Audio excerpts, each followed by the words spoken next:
Բարձես, օրվա լրոսի կարևոր նորություններն են ներկայացնում հորիզոն լրատվականը 23 սեպտեմբերի երեքշաբթի։ Նյու Յորքում ՄԱԿ-ի գլխավոր ասամբլեայի նստաշրջանի ընթացքում կայացել է Հայաստանի արտաքին գործերի նախարար Արարատ Միրզոյանի եւ Ադրբեջանի արտաքին գործերի նախարար Ջեյհուն Բայրամովի հանդիպումը, հիմք ընդունելով օգոստոսի 8-ի Վաշինգտոնի խաղաղության գագաթնաժողովի արդյունքները, նախարարները մտքեր են փոխանակել խաղաղության օրակարգի առաջ մղման հնարավոր քայլերի շուրջ։ Նախարարներն համաձայնել են շարունակել երկխոսությունը։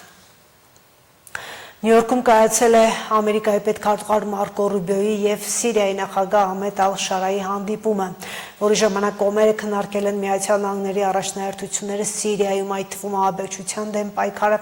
անհետ կորած ամերիկացիների որոնումները, տարածաշրջանային անվտանգության ամրապնդում Իսրայելի հետ հարաբերությունների միջոցով։ Ռուբիոն նշել է, որ Սիրիան այժմ հնարավորություն ունի ստեղծելու ուժեղ անկախ պետություն, պատժամիջոցները մեղմացնելու վերաբերյալ Դոնալդ Թրամփի որոշումից հետո։ Ալ-Շարան ժամանել է Նյու Յորք մասնակցելու ՄԱԿ-ի գլխավոր ասամբլեայի 80-րդ նստաշրջանին, իսկ սեպտեմբերի 24-ին նա ելույթ կունենա ՄԱԿ-ում։ Սիրիայի առաջնորդը ծրագրել է նաև քննարկել ՄԱԿ-ին Սիրիայի անդամակցության հարցը, Միացյալ Նահանգների դիվանագիտական հարաբերությունների հնարավոր վերականգնումը, այդ թվում Վաշինգտոնում Սիրիայի դեսպանատան բացումը։ 1967 թվականից հետո Ալ-Շարան առաջին սիրիացի առաջնորդն է, որ այցելում է Միացյալ Նահանգներ։ Թուրքիայի նախագահ Էրդողանը Միացյալ Նահանգների նախագահ Թրամփի հետ բանակցություններ կվարի F-35 կործանիչների ձեռքբերման շուրջ։ Էրդողանն ասել է Fox News հեռուստալիքին տված հարցազրույցում, նա հույս է հայտնել, որ Միացյալ Նահանգները կանի իրենից պահանջվող ամեն ինչ, ինչպես F-35, այնպես էլ F-16 կործանիչների արտադրության տեխնիկական սպասարկման առումով։ Թուրքիայի կողմից ռուսական S-400 զենիթահրթիռային հոբ համակարգերի ձեռքբերումից հետո Միացյալ Նահանգների պաշտպանության նախարարությունը հեռացրել է Թուրքիային ամերիկյան նոր սերնդի F-35 կործանիչների ծրագրից, քանի որ Միացյալ Նահանգները ի սկզբանե պահանջում էր հրաժարվել գործարքից, որը սակայն տեղի չունեցավ։ Նյու Յորքի ոստիկանությունը կանգնեցրել է ՄԱԿ-ի գլխավոր ասամբլեայի 80-րդ նստաշրջանի մասնակցելու նպատակով Նյու Յորք ժամանած Ֆրանսիայի նախագահ Էմանուել Մակրոնի ավտոշարասյունը։ Տարածված տեսանյութում երևում է, թե ինչպես է Ֆրանսիայի նախագահը իջել մեքենայից, զրուցել Նյու Յորքի ոստիկանության աշխատակցի հետ, որը նրան տեղեկացրել է, որ ճանապարհը փակ է, քանի որ այդտեղով պետք է անցնի Դոնալդ Թրամփի ավտոշարասյունը։ Էմանուել Մակրոնը զանգահարել է Միացյալ Նահանգների նախագահին, խնդրել բացել ճանապարհը։ Ես սպասում եմ փողոցում, որտեղ ամեն ինչ փակ է ձեզ համար, Միացյալ Նահանգների նախագահին ասել է Մակրոնը։ Մակրոնը Թրամփին զանգահարից հետո այնուամենայնիվ ոտքով է շարունակել ճանապարհը, այդ ընթացքում նաև շփվելով, լուսանկարվելով փողոցում գտնվող մարդկանց հետ։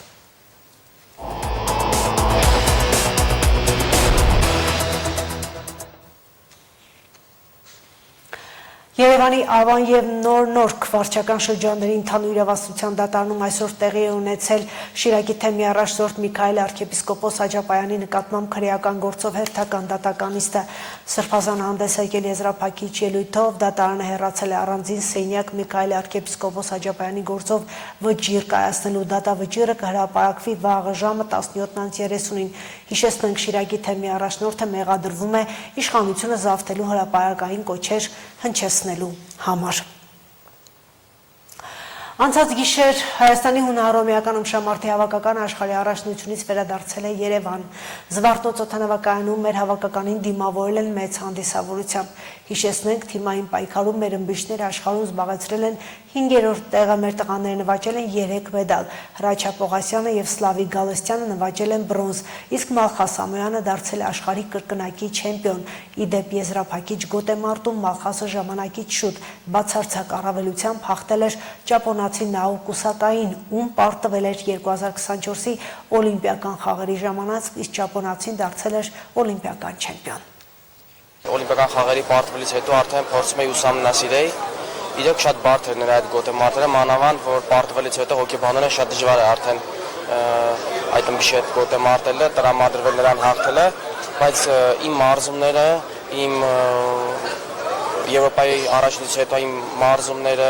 բերել են նրան, որ ես արդեն հոգեպես պատրաստ էի նրան հաղթելու եւ մի կասկած չունեի պարտվելու եւ դա էլ ինձ օգնեց, որպեսզի կարողանամ առաջինը թե հոգեպես հաղթել, իսկ հետո արդեն գորգի վրա։ Այդքան չեմ մտածել ռևանշի մասին, ինչքան որ այնտեղ մեկնել էի, կապ չունի թե ով կլիներ իմ մրցակիցը, թե եւ ում այդ գոտե մարտեր կանցկացնեի, կարի նպատակը մեկն էր դառնալ աշխարհի հաղթող, աշխարհի կրկնակի հաղթող եւ փառք Աստծո ստացվեց։ Անկեղծ ասած պատրաստ էի ամեն ձև, ունեի բոլոր հնարավորությունները չեմպիոն դառնալու, երևի ցանկություններ շատ, հենց այդ էլ ինձ խանգարեց, որ շտապեցի հնարքներս կատարելուց ու դրանում սխալվեցի։ Իհարկե, մեր ընկերների հաղթանակները ոգեշնչում է մեզ ու բրոնզ մեդալի համար պայքարը շատ դժվար էր ու ծանր, փառք Աստծո հաղթարեցի դա ես։ Ամեն անգամ կարելի ասել մի հատ ինչ-որ պատճառ է հանդիսանում, որ մի քայլ բաժանում է, չգիտեմ, եզրափակիչում հայտնվելուն իմ ուտես կասեմ, որ իմ քաշային կարգը առասարակ մեր սպորտում մի քիչ դժվար է ամեն անգամ համ մեդալ նվաճել ու տենց չեմպիոն դառնալը ու դա համար փորձում ամեն ինչ անել, որ գոնե, չգիտեմ, ամեն ժամանակ կարողանամ մեդալ նվաճել, էլի փառք Աստծո այս մեդալի համար ու ես ամեն անգամ փորձում եմ այնպես անել, որ կարողանամ չեմպիոն դառնալ, բայց ամեն անգամ ինչ-որ բան պակասում է,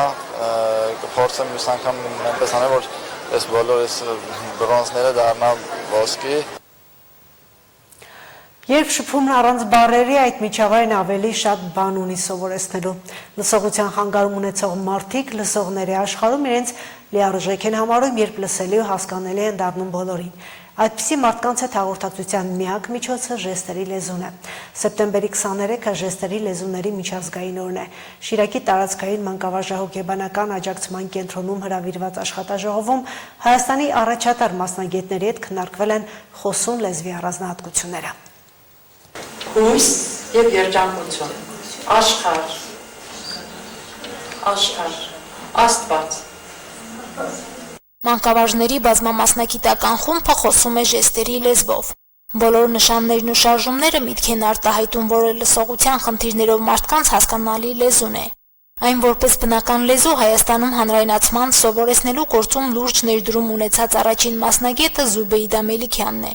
Շիրակի տարածքային մանկավարժահոգեբանական աջակցության կենտրոնում մասնագիտական խմբին նա ներկայացրեց լսողության խնդիրներ ունեցողների հետ հոգու լեզվով խոսելու նրբությունները։ Հավատացնում եմ ձեզ, որ ժեստերի լեզուն միայն տրամպլին է այն մարդկանց համար, ովքեր կկարողանան ուսուցանել խուլերին ժեստերի լեզու, իսկ խուլերի համար ուղղակի կյանք են։ Չեք պատկերացնի, ինչքան կարևոր է, երբ խուլ մարդը, խուլ երեխան զգում է, որ դիմացինը պատրաստ է իր հետ խոսել ժեստերի լեզվով ու պատրաստ է ընդունել ժեստերի լեզուն, որպես իր մայրենի լեզու։ Ժեստերի լեզուն Հայաստանում քիչ է զարգացած, կա նաև մասնագիտական կադրերի պակաս։ Առաջին անգամ մտքի արտահայտություն բնական լեզուն որպես առարկա դասավանդել սկսել են 2020 թվականին, միայն լսողական խնդիրներ ունեցող երեխաների հատուկ դպրոցում։ Եվ հիմա փաստում են 5 տարվա ընթացքում կարողացել են ժեստերի լեզվի հմտությունները փոխանցել ու լիովին փոխել խուլ երեխաների կյանքի որակն ու աշխարհընկալումը։ Ժեստերի լեզուն օգնում է, որ ավելի խորը լինես, ավելի զարգանաս, թռիչք ապրես, գնաս առաջ, ստեղծագործես, ներսը դատարկ չմնա, կարողանաս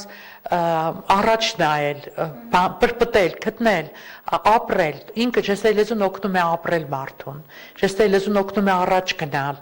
ազատ լինել, անկաշկանդ լինել, ինքնավստահ լինել։ Իսկ եթե չկա ժեստերի լեզուն, խուլ մարդը չի կարող ամուր կանգնել իր ոտքերի վրա։ Լսողության խնդիր ունեցող մարդիկ դադարում են լսողություն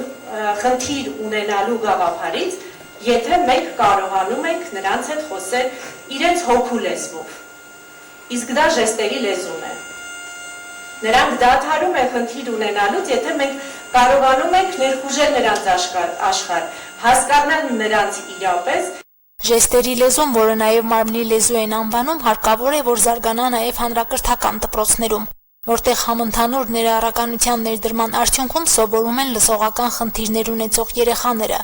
Ըստ էության նրանք զրկված են լիարժեք կրթվելու, լսողների աշխարհում հաղորդակցվելու իրավունքից։ Մենք ունենք շատ քիչ մասնագետներ, չունենք ժեստերի լեզվի վերապատրաստում, ուսուցում, որի պատճառով ներառական կրթական հաստատություններում ուսուցիչները չեն տիրապետում ժեստերի լեզվին, եւ կրթությունն ընթանում է առանց ժեստերի լեզվի։ Երբ որ մենք փոխին տեսնեն խուլ, մենք համարձակ հարցնենք. դու խուլ ես։ Ինչ լավ է, արի ծանոթանանք։ Մեկ ժեստ, բարև, սովորեն, բարև, ու ինքը շատ կուրախանա, աչքերը կփայլեն։ Ժեստերի լեզվի մասնագետների կարիքը մեծ է նաև Շիրակի մարզում։ Բացը լրացնելու համար Շիրակի տարածքային մանկավարժահոգեբանական աջակցության կենտրոնը նախաձեռնել է մանկավարժների վերապատրաստում։ Այս պահին կենտրոնի տարբեր նեղ մասնագետների խումբը ժեստերի լեզվի ուսուցում է անցնում։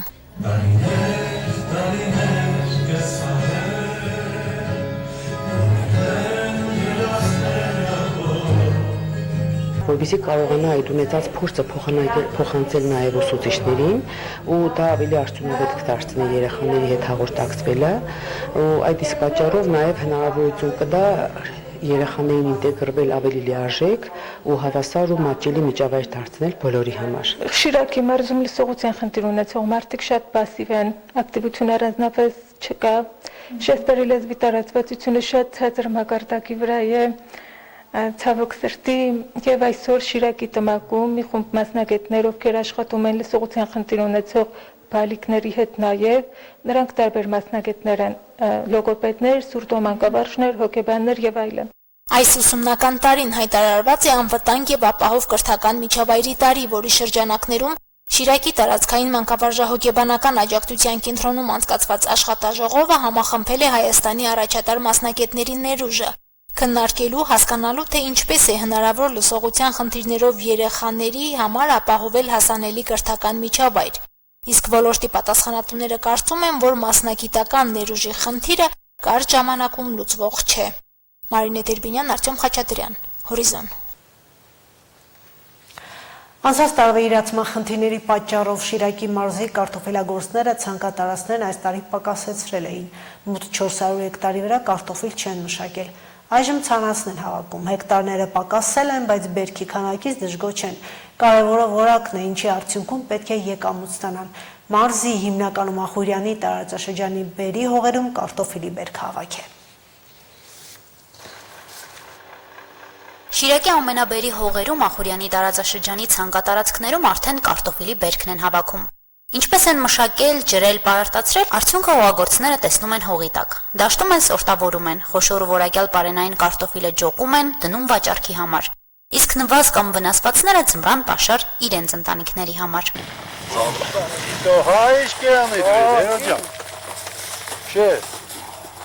Նախորդ տարվա համեմատ կարտոֆիլի ցանկատարածքները պակասել են, մոտ 4000 հեկտարի փոխարեն 3500-ն են ցանել։ Հեկտարները նվազեցրել են, բայց դրանից բերքի քանակը չի տուժել։ Միայն թե գյուղացու սպասելիքները միշտ ու ամեն տարվա նման տեղը չեն գալիս։ Անցած տարի բերքի կեսը կամ շատ մասը մկներն էին տարել։ Այս տարի էլ վնասի մեղքի բաժինը ամռան կարկտահարությանն է։ Ճարտարները շատ են լինում, կանաչները եղանակի տատանումներից էլի, արևային եղանակը շատ ուժեղ է, խաշվեց էլի, փողի մեջ Կարկուտը վնասեց։ Կարկուտն է իր տեղում ունի, իհարկե կարկուտն է վնասեց։ Բերքը ինչի։ Պատճառը կարկուտն է, զուտ կարկուտը։ Տեղը խուշը, որովհետև կարկուտն եկավ խփեց, մենք տեղել էինք ամեն ծևի նայել էինք, կարկուտը խփեց, սենց խոդապույսերն աճավ։ Կարտոշկեն նվազեց, հողի տակը ջարդվավ, չէ, կարտոշկեն նվազեց, փուշը աճավ։ Մայիս-հունիսի կարկուտները Արթիկի, Սարալանջ եւ Նահապետավան գյուղերում վնասել են շուրջ 143 հեկտար, իսկ Ախուրյանի 16 գյուղերում 4000 հեկտարից ավելի ցանկատարածքներ։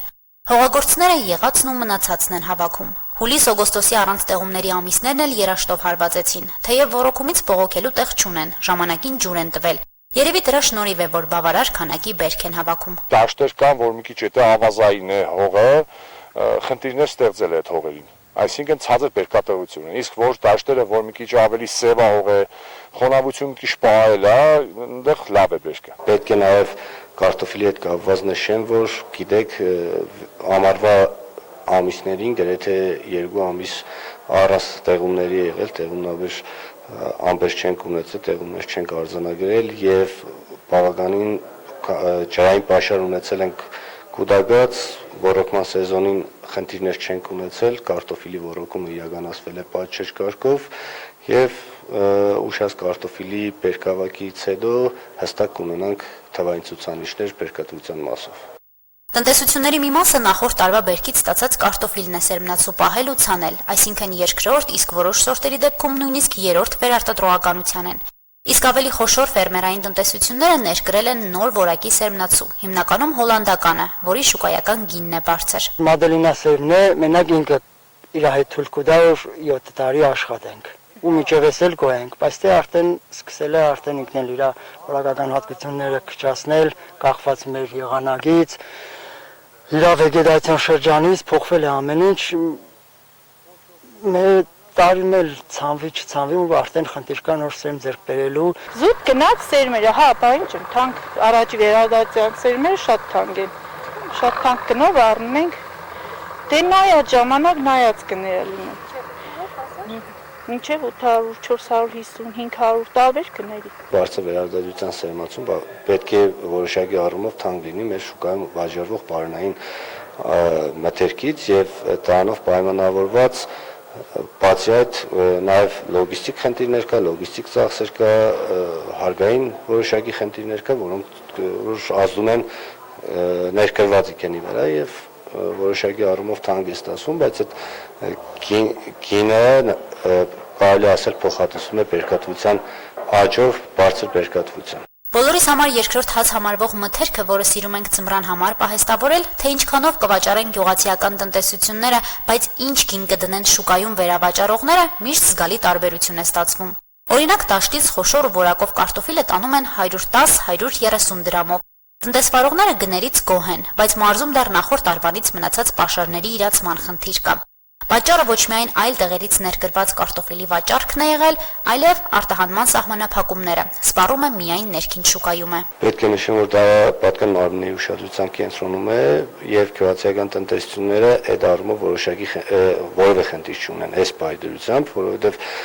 ներկրվող կարտոֆիլը իր քանակությամբ շատ քիչ է, քան մեր արտադրած կարտոֆիլը։ Մենք բավական մեծ քանակությամբ կարտոֆիլ ունենք դեռ բերքահավաք իրականացնելու։ Պետք է նշեմ, որ Սնտամտերքի անվտանգության տեսչական մարմնում մեր ֆերմերային տնտեսությունները գրանցվել են, որպեսզի նաև փորձակնության ենթարկվի կարտոֆիլը, որ արտահանման հետ կապված որևէ խնդիր չունենա։